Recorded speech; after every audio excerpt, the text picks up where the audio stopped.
Welcome to Conversations with Epiphany. Let's Talk, the show where we dive deep into the essence of what makes our guests uniquely themselves. Join as we uncover the stories, experiences, and moments that shape their lives. From the triumphs to the trials, we're here to explore it all. Let's get talking and discover the heart of every story.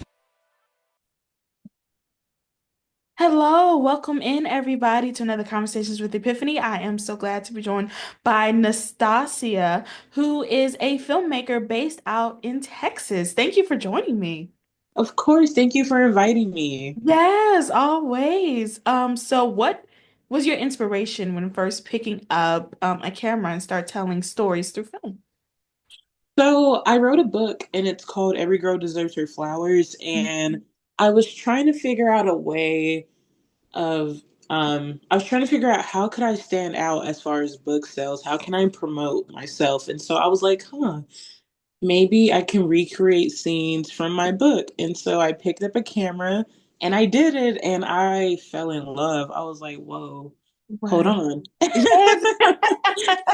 Exactly. Yeah. Oh, that is such a creative way to go about like increasing like your book sales. That is really good. And like it gives a chance to storytell again through Exactly. film. So yeah.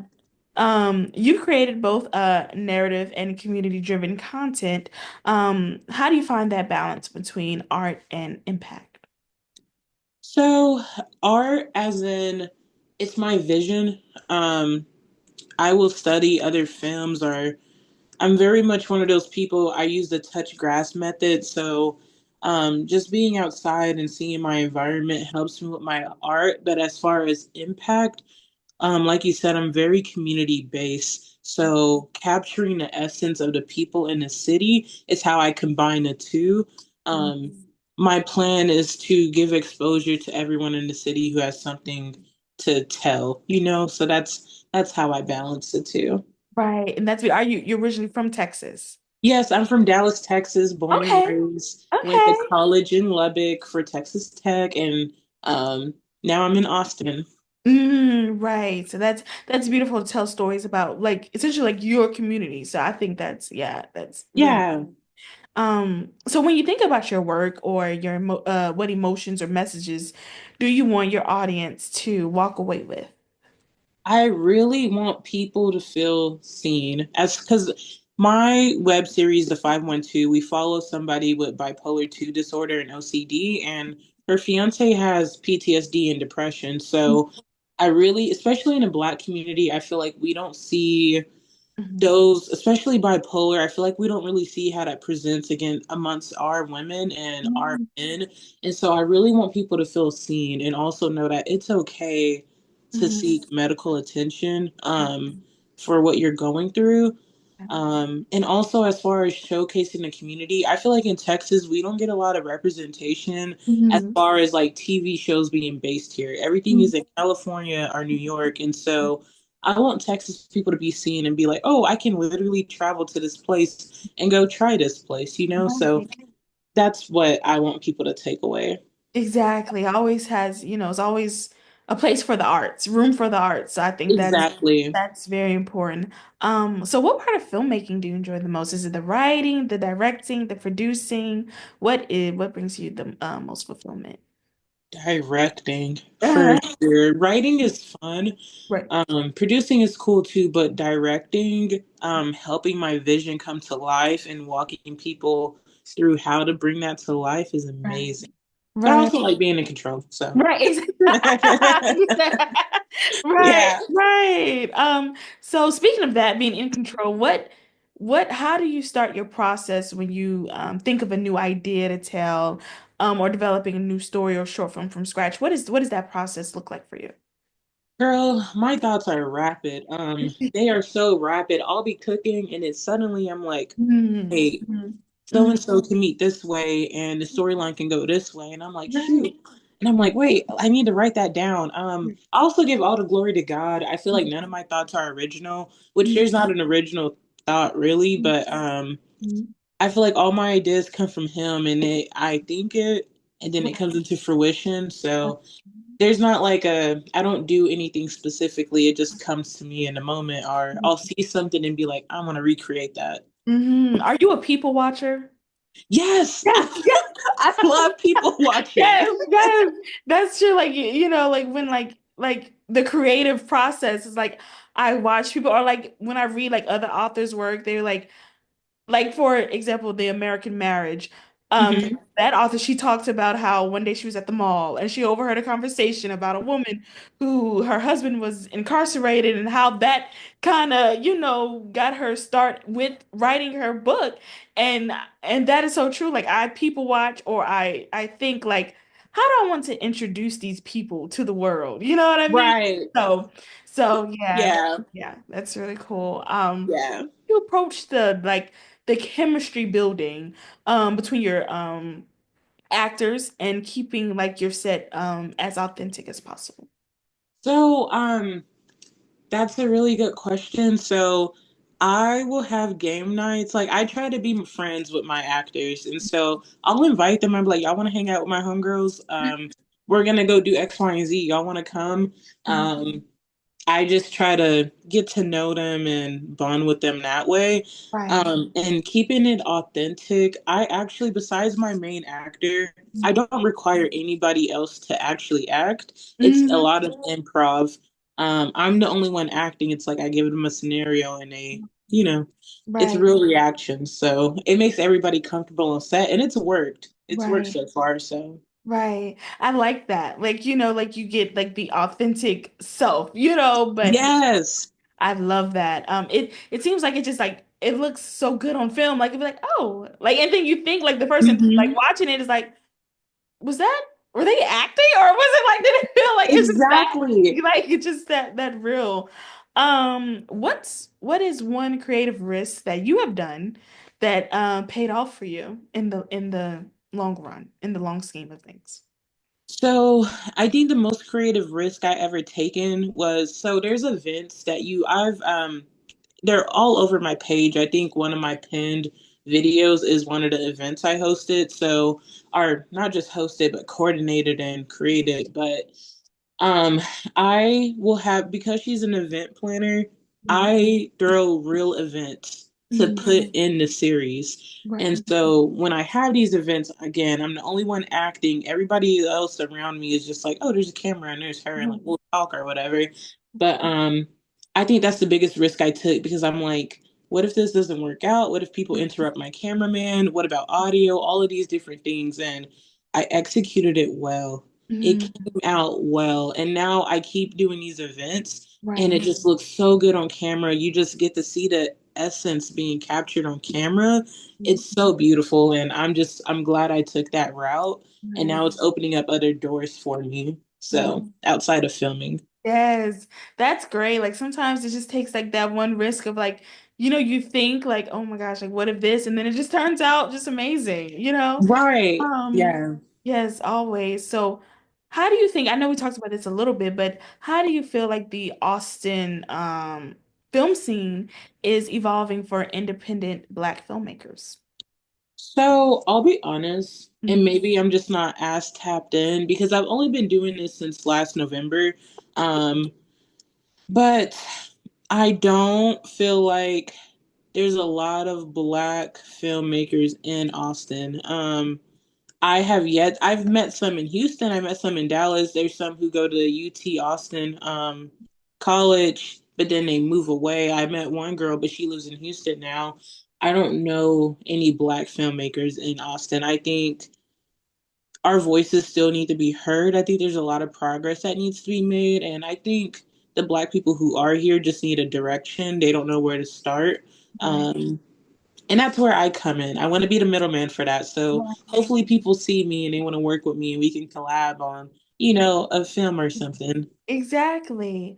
What stories do you feel are missing in today's film landscape? Hmm. I'm not gonna lie, that's a hard question for me Mhm. because I feel like every kind of story has been told. Mhm. Mhm. I personally, and maybe I'm just a little ignorant, I don't know, but I don't think. there's necessarily anything missing. I just think whatever community you're tapped in, it should be on film. You Mhm. know what I mean? Everybody kind of has a similar story. Right.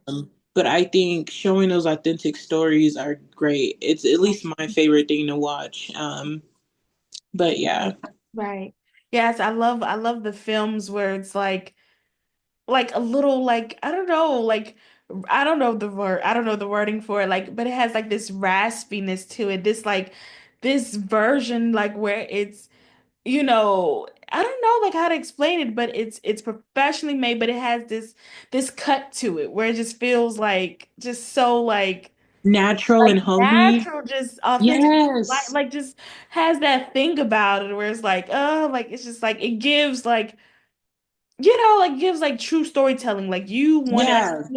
you went to your local corner store, your local church, your local this, and you Mm-hmm. sat there, you made the film, and I Yep. love seeing that. I That's will say, I feel like I haven't seen a film like that since the 90s. I will say is what we're missing. mm, I feel like that quality, that obviously the camera quality was different in the 90s, but right, I right, feel like that authenticity that came with 90s filmmaking, whether it was like professional or low budget, it right. was like all the 90s black movies like Mm, Poetic Justice and the way they yes, captured, mm, the city and like the right, black culture and the artsy schemes of things like Poetic Justice, baby, like I right. think that type of authentic storytelling isn't around as much.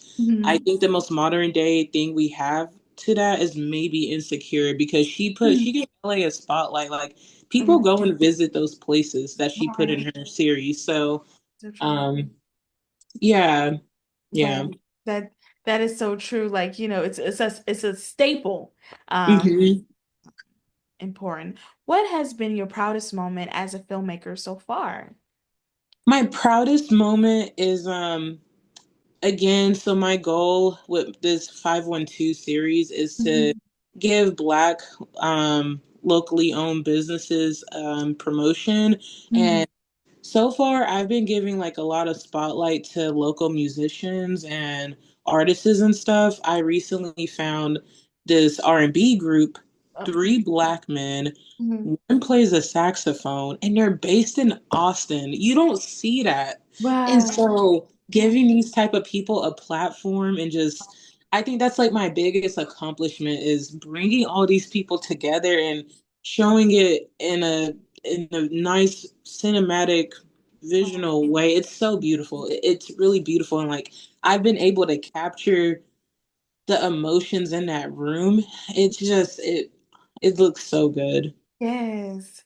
That is beautiful. And that's so true. Like giving, like I said, everybody, like, in your area, like a time to shine. So Hmm. it's beautiful. How do you stay creative when the process gets tough or resources are limited? That hasn't happened yet. Mm. Um, Mhm. right now, I feel like there's a season for everything, and like I think we'll see it with a lot of like big celebrities. They have Mhm. a season of all this creative flow, and the ideas just keep coming, and then they hit a stump. I have not hit a stump. I This is my season. I Right. have motion right now. The Mhm. creative juices are flowing. Everything I want is coming into fruition. I have Right. not yet hit that stump yet.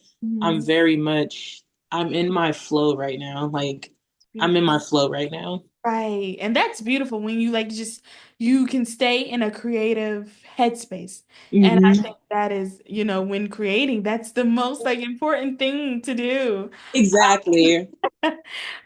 So what is next? What is next for you and for Hazelnut Productions?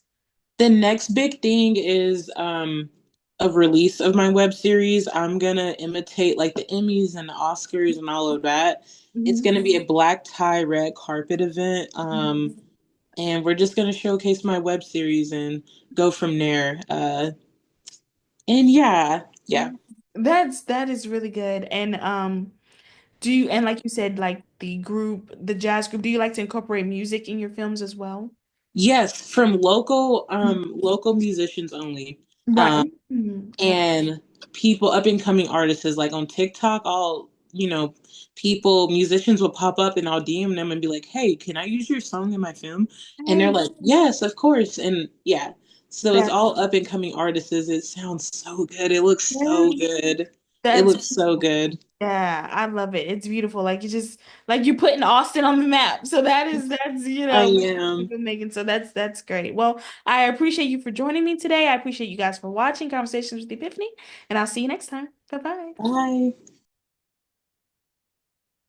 Here is a scene from Every Girl Deserves Her Flowers, where you can find it now on YouTube at Hazelnut Productions. I can take a lot of things out now.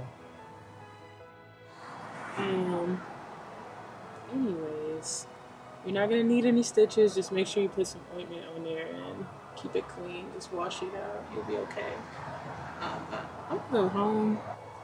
I'll walk you to your car. You don't have to do all that.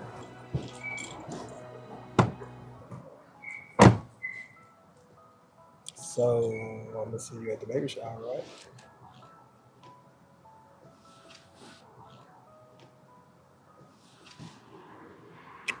Where you at? We were supposed to be cooking.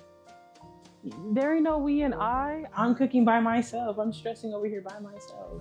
I was securing the perimeter, making sure everything was safe. I live in the safest neighborhood in town. What you talking about? How you think it got like that? Okay, because of you, Craig. Because of me. Okay. All Doing right. my job. Yeah, you know? okay. Yeah, okay. Be You quiet. just avoiding. Be quiet. Be quiet. That better?